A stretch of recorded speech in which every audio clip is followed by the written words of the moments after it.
नमस्कार दोस्तों। पंडित जवाहरलाल नेहरू देश के पहले प्रधानमंत्री। आज के दिन दुनिया भर के वर्ल्ड लीडर्स इन्हें रिस्पेक्ट की नजरों से देखते हैं, लेकिन अगर इन्हें कहीं पर सबसे ज्यादा बदनाम किया जाता है, कहीं पर इन्हें सबसे ज्यादा गालियां दी जाती हैं, तो वो एक्चुअली में अपने देश में ही है। हाल ही में सिंगापुर के प्रधानमंत्री ने इनकी तारीफ करी थी अपनी स्पीच में। The leaders who fought for and won independence are often exceptional individuals of great courage, immense culture, and outstanding ability. They came through the crucible of fire and emerged as leaders of men and nations. They are the David Ben-Gurions, the Jawaharlal Nehrus. और दूसरी तरफ India में कभी इन पर फर्जी खबरें फैलाई जाती हैं, कभी इन पर ब्लेम डाला जाता है आज की प्रॉब्लम्स का, तो कभी इनकी फोटो सर्कुलेट करी जाती हैं औरतों के साथ, ये दिखाने के लिए कि नेहरू कितने कैरेक्टरलेस आदमी थे। देखो कैसे लड़कियों के साथ घूमते थे, ये क्या हरकतें करते थे। क्या है इसके पीछे की सच्चाई, आइए जानते हैं आज के इस वीडियो में।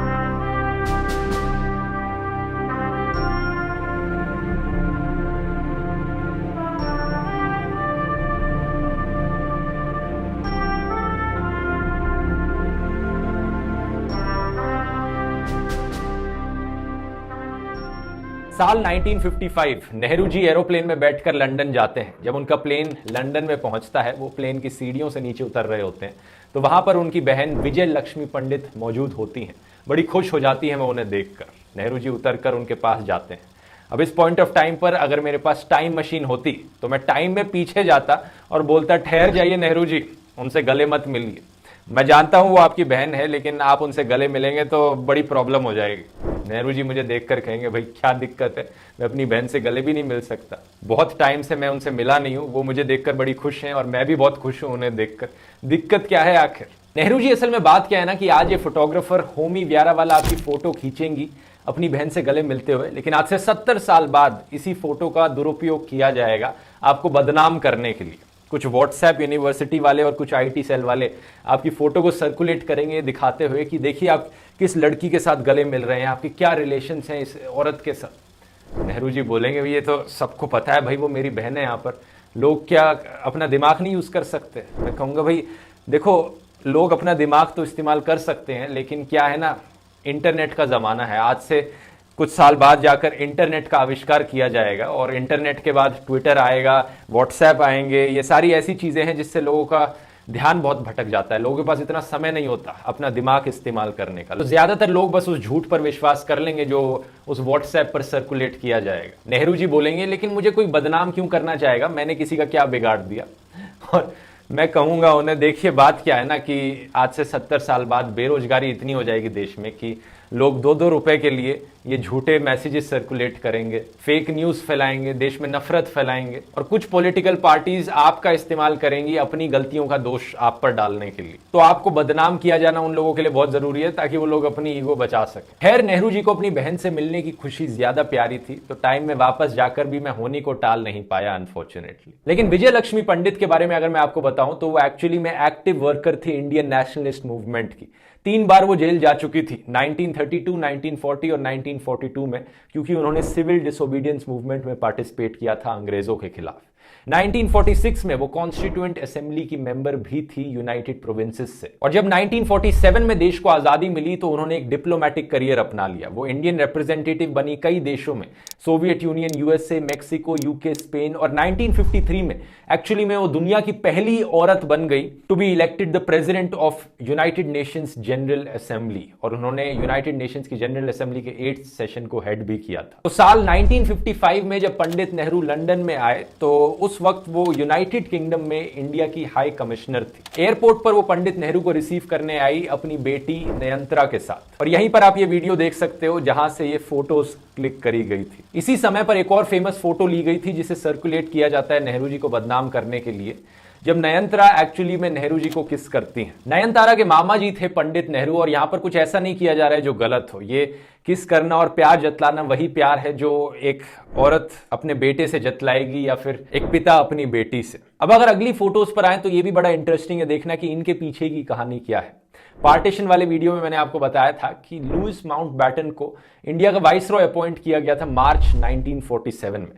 वो अपनी वाइफ एडविना माउंटबैटन के साथ और अपनी 17 साल की बेटी पामेला के साथ इंडिया आए। एक ऐसा समय था वो जब बहुत लंबी डिस्कशंस हो रही थी कि एक्चुअली में इंडिया का इंडिपेंडेंस कैसे दिया जाए, क्या उसके एग्जैक्ट स्पेसिफिक कानून रहेंगे, रूल्स यहां पर बनाए जाएंगे, और इंडियंस और ब्रिटिश के बीच में बहुत डिस्कशन हो रही थी। इसी समय पर पंडित नेहरू अच्छे दोस्त बन गए एडविना माउंटबैटन के साथ, शायद दोस्त से भी ज्यादा करीब।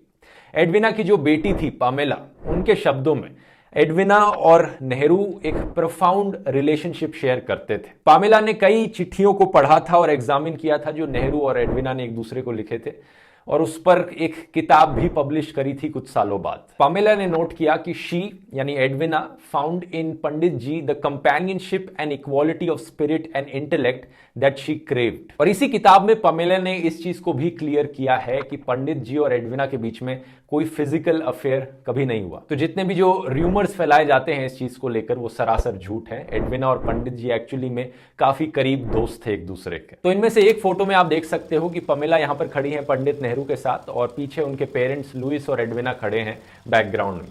वो गुड बाय कह रहे हैं पंडित नेहरू को। और एक और फोटोग्राफ है यहाँ पर नेहरू और एडविना के साथ में, जहां पर ये साथ में किसी जोक पर हंस रहे हैं। कोई अनयूजुअल चीज नहीं है, क्योंकि आप भी अपने दोस्तों के साथ जोक्स पर ऐसे हंसते होंगे, बस फर्क ये था कि इस टाइम पर किसी ने फोटो खींच ली। अब इन सब के बाद एक ऐसी फोटो आती है जहां पर पंडित नेहरू स्मोक कर रहे हैं, सिगरेट पी रहे हैं। हम सब जानते हैं कि स्मोकिंग बहुत ही खतरनाक होती है, हेल्थ के लिए एक बहुत ही बुरी आदत होती है। लेकिन सिगरेट पीना, स्मोकिंग करना एक बुरी आदत है, उससे किसी का कैरेक्टर जज करना सही चीज नहीं होती। इस चीज के बारे में वैसे मैंने आपको स्वामी विवेकानंद वाले वीडियो में भी बताया था। एक्चुअली में क्या आप जानते हो, नाजीज ने एंटी स्मोकिंग कैंपेन लॉन्च करी थी। हिटलर ने खुद 1919 में स्मोकिंग क्विट कर दी थी, और मुसोलिनी और फ्रांको वो भी नॉन स्मोकर्स हुआ करते थे। क्या इसका मतलब ये हुआ वो अच्छे लोग हो गए? बिल्कुल भी नहीं। तो जैसे हम हिटलर को एक अच्छा इंसान नहीं कह सकते क्योंकि वो नॉन स्मोकर थे, तो इसी तरीके से एल्बर्ट आइंस्टाइन को, सिगमंड फ्रॉइड को, जवाहरलाल नेहरू को हम बुरा इंसान नहीं कह सकते क्योंकि वो स्मोकर थे। इनफैक्ट इस लिस्ट में नेताजी सुभाष चंद्र बोस और चे गुएवारा का नाम भी आएगा क्योंकि वो भी स्मोकर्स थे। यहां पर एक दूसरा पॉइंट ये भी है कि आज 2022 में हम जानते हैं कि सिगरेट स्मोकिंग कितनी हानिकारक है हमारी हेल्थ के लिए। बहुत ही खराब चीज है। मीडिया में इसे, फिल्मों में, सरकारों के द्वारा हर जगह इसे क्रिटिसाइज किया जाता है, प्रमोट नहीं किया जाता। लेकिन नेहरू जी के जमाने में 1950s में वो एक ऐसा टाइम था जब कई कैंपेन्स लॉन्च करी गई थी कई सिगरेट कंपनीज के द्वारा स्मोकिंग को प्रमोट करने के लिए। और उस समय मीडिया में कह लो, लोगों के परसेप्शन में कह लो, स्मोकिंग की इतनी बुरी इमेज नहीं थी जितनी आज है। बहुत से लोग जानते तक नहीं थे कि स्मोकिंग एक बुरी चीज है, आपकी हेल्थ के लिए हानिकारक है उस जमाने में। इनफैक्ट ये सिर्फ 1964 में ही था कि यूएस के सर्जन जनरल लूथर टेरी ने एक बड़ी बोल्ड अनाउंसमेंट करी थी, डेफिनेट रिपोर्ट पब्लिश करी कि स्मोकिंग से एक्चुअली में लंग कैंसर होता है। और उसके बाद भी 20-30 साल का समय लग गया। 1990s में ही जाकर सरकारों ने यहां पर एक्शन लेना शुरू किया और एंटी स्मोकिंग कैंपेन्स लॉन्च करी। अब आते हैं हम अपनी नेक्स्ट फोटो पर और जानते हैं इसके पीछे की कहानी। अम्मू स्वामीनाथन एक फ्रीडम फाइटर थी। 1942 में इन्हें जेल किया गया था क्योंकि इन्होंने क्विट इंडिया मूवमेंट में पार्टिसिपेट किया था। 1946 में ये कॉन्स्टिट्यूएंट असेंबली का पार्ट बनी मद्रास से, और 1952 में इन्हें लोकसभा में भी इलेक्ट कर लिया गया था। तो ऑब्वियसली ये पंडित नेहरू को जानती थी। नेताजी बोस की जो आजाद हिंद फौज थी उसमें रानी झांसी रेजिमेंट को लीड किया था इनकी बेटी लक्ष्मी ने। इसके अलावा अम्मू की एक और छोटी बेटी थी मृणालिनी साराभाई, जो कि बहुत ही रेप्यूटेड क्लासिकल डांसर बनी। इस फोटो में जो आप औरत देख रहे हैं वो एक्चुअली में मृणालिनी है। इनकी उम्र एक्चुअली में इंदिरा गांधी से काफी सेम थी। ये याद करती हैं कि 1927 में पंडित नेहरू चेन्नई में आए थे और इनके परिवार के साथ खाना खाया था। उसके बाद वो शांति निकेतन गए एक नए हिंदी भवन हॉल को खोलने के लिए, और वहां पर मृणालिनी और इंदिरा बैठी थी फ्रेम में इस आर्टिस्टिक विंडो के। एक इंटरेस्टिंग फैक्ट यहां पर, मृणालिनी के जो हस्बैंड थे वो थे विक्रम साराभाई, फेमस फिजिसिस्ट जिन्हें आज हम father of India space programme के नाम से जानते हैं। इंटरेस्टिंगली पंडित नेहरू साराभाई फैमिली के भी काफी करीब थे। वो एक रिच मर्चेंट फैमिली थी और उनकी भी इन्वॉल्वमेंट रही थी आजादी की मूवमेंट में। विक्रम की बहन लीला बेन याद करती हैं कि पूरा नेहरू परिवार उनके घर आता था द रिट्रीट में अहमदाबाद में और कुछ दिन रुक कर जाता था। तो ये पीछे का कॉन्टेक्स्ट मैं इसलिए बता रहा हूं क्योंकि पंडित नेहरू एक्चुअली में मृणालिनी को जानते थे दोनों साइडों से उनके परिवार के। मृणालिनी उन्हें अपनी डांस रिसाइटल्स पे इनवाइट करती थी और एक कल्चर एंथुजियास्ट भी थी वो। साल 2009 में मृणालिनी ने एक्चुअली में लाइव मिंट से बात करी थी फोन पर और इस फोटोग्राफ के बारे में उन्हें बताया। उन्होंने कहा कि 1948 में वो एक डांस ड्रामा में परफॉर्म कर रही थी जिसका नाम था मनुष्य। उस समय में वो कहती थी कि कथकली को ज्यादा अप्रूव नहीं किया जाता था, ज्यादा लोग उसे अप्रिशिएट नहीं करते थे, लेकिन पंडित नेहरू उनकी परफॉर्मेंस देखने आए और बाद में उनसे गले मिले और उन्हें कॉन्ग्रेचुलेट भी किया, और उसी समय पर यह फोटो क्लिक करी गई थी। तो एक बार फिर से यहां पर कोई अनजान औरत नहीं है, बल्कि ये फैमिली फ्रेंड है नेहरू जी की, और नेहरू जी इनकी डांस परफॉर्मेंस देखने आए, इन्हें कॉन्ग्रेचुलेट किया और कॉम्प्लीमेंट किया, कुछ भी अनयूजुअल नहीं है। और फाइनली यहां पर एक फोटो है जिसके अंदर आप देख सकते हैं जैकलीन कैनेडी को, उस समय की फर्स्ट लेडी यूएसए की, यानी wife of former US president John F Kennedy.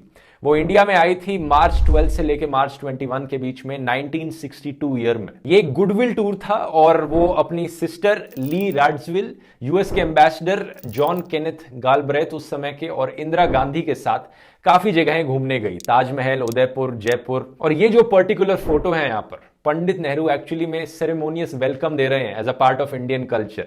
उनके फोरहेड पर तिलक लगाकर, माथे पर उनके तिलक लगाने लग रहे हैं। इस इमेजिन कर सकते हो इस फोटो को मिसयूज किया जाए ये दिखाने के लिए कि ये देखो क्या करने लग रहे हैं पंडित नेहरू किस औरत के साथ। ओवरऑल अगर इन 9 फोटोज को साथ में देखा जाए तो इनमें कुछ भी गलत नहीं था, कुछ भी सीक्रेटिव नहीं था।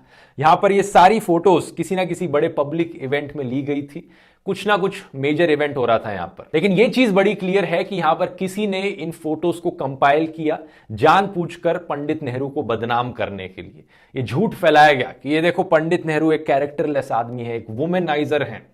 ऐसी चीजें आपको व्हाट्सएप पर देखने को मिलती हैं आज के दिन। ऑब्वियसली हर इंसान की तरह पंडित नेहरू भी एक इंसान थे, कुछ उन्होंने अच्छे काम किए थे, कुछ उनकी गलतियां थी।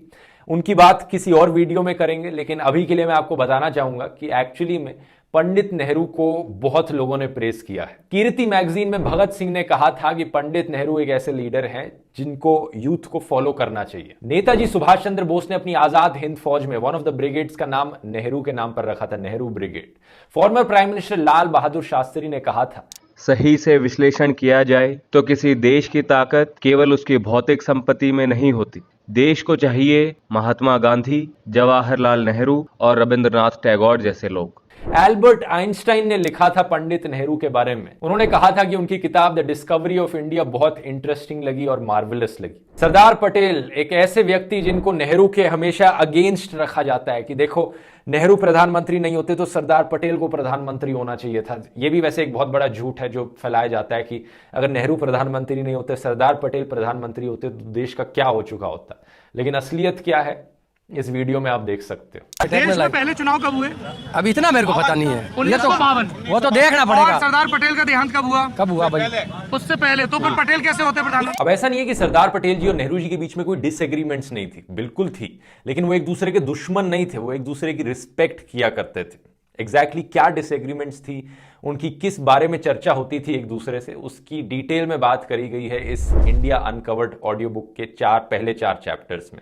ये ऑडियो बुक आपको कुकू एफएम पर मिल जाएगी। और एक और ऑडियो बुक मैं रेकमेंड करना चाहूंगा सरदार पटेल जी के ऊपर, सरदार पटेल दी आयरन मैन। कुकू एफएम को अगर आप नहीं जानते, एक बढ़िया ऑडियो लर्निंग का प्लेटफॉर्म है जहां पर आपको ढेर सारी ऐसी बायोग्राफीज और किताबें मिलेंगी सुनने के लिए। आमतौर पर इसकी साल भर की कॉस्ट होती है 399 रुपीज पर ईयर, लेकिन अभी के लिए एक स्पेशल 50% डिस्काउंट चल रहा है। आपको 50% ऑफ मिलेगा अगर आप कूपन कोड ध्रुव 50 इस्तेमाल करेंगे, तो आपके लिए इसकी कॉस्ट पड़ेगी सिर्फ 199 रुपीज पूरे साल भर के लिए, इनकी पूरी लाइब्रेरी को एक्सेस करने के लिए। लिंक नीचे डिस्क्रिप्शन में मिल जाएगा, जाकर चेकआउट कर सकते हैं। सरदार पटेल ने अभिनंदन ग्रंथ में 1949 में एक ओपन लेटर पब्लिश किया था। जवाहरलाल और मैं कांग्रेस के फेलो मेंबर्स रहे हैं, आजादी के संघर्ष में सिपाही रहे हैं।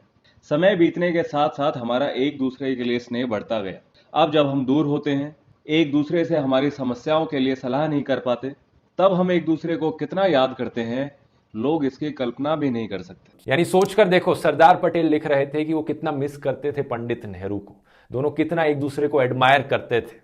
आपको कांग्रेस सपोर्टर होने की जरूरत नहीं है पंडित नेहरू को एडमायर करने के लिए, बस आपके पास थोड़ी रिस्पेक्ट होनी चाहिए इंडिया के फ्रीडम स्ट्रगल के लिए और कुछ फैक्चुअल नॉलेज होनी चाहिए कि एक्चुअली में पंडित नेहरू ने कितनी कंट्रीब्यूशन की थी एज अ प्राइम मिनिस्टर हमारे देश के लिए। बस इतनी सी चीज आप समझ लोगे तो आप रियलाइज करोगे कि बीजेपी पॉलिटिशियन होने के बावजूद भी आप पंडित नेहरू की तारीफ कर सकते हो। जैसे कि कुछ टाइम पहले यूनियन मिनिस्टर नितिन गडकरी ने पंडित नेहरू की तारीफ करी थी। इवन हमारे farmer prime minister Atal Bihari Vajpayee ने नेहरू को याद किया था, उनकी तारीफ करी थी। साउथ ब्लॉक में नेहरू जी का एक चित्र लगा रहता था। मैं आते जाते देखता था, और जब मैं विदेश मंत्री बन गया तो एक दिन मैंने देखा कि गलियारे में टंगा हुआ नेहरू जी का फोटो गायब है। मैंने कहा ये चित्र कहां गया? कोई उत्तर नहीं दिया। वो चित्र वहां फिर से लगा दिया गया। लेकिन अनफॉर्चुनेट ये है कि आज के दिन के कुछ पॉलिटिशियंस हैं जो इतने ईगोइस्टिक हैं, जलते हैं पंडित नेहरू से। क्या ही बताया जाए उनके बारे में। हर चीज का दोष वो पंडित नेहरू पर डालते हैं, बदनाम करने की कोशिश करते हैं, उनके खिलाफ झूठे व्हाट्सएप फॉरवर्ड्स फैलाए जाते हैं, फर्जी खबरें फैलाई जाती हैं। यहां पर हम बस इतना ही कर सकते हैं कि अगली बार अगर आप किसी व्हाट्सएप मैसेज में नेहरू जी के खिलाफ ये सारी चीजें सुने तो बस इस वीडियो का लिंक उस व्हाट्सएप ग्रुप में या मैसेज में फॉरवर्ड कर देना, ताकि लोगों को सच दिख पाए। वीडियो पसंद आया तो पार्टीशन वाले वीडियोस भी देख लो। मैंने 2 पार्ट की वीडियो सीरीज बनाई थी पार्टीशन के ऊपर, जहां पर मैंने डिटेल में एक्सप्लेन किया था कि उस समय में क्या हुआ था और उस समय के लीडर्स का क्या क्या कॉन्ट्रीब्यूशन रहा था। बहुत बहुत धन्यवाद।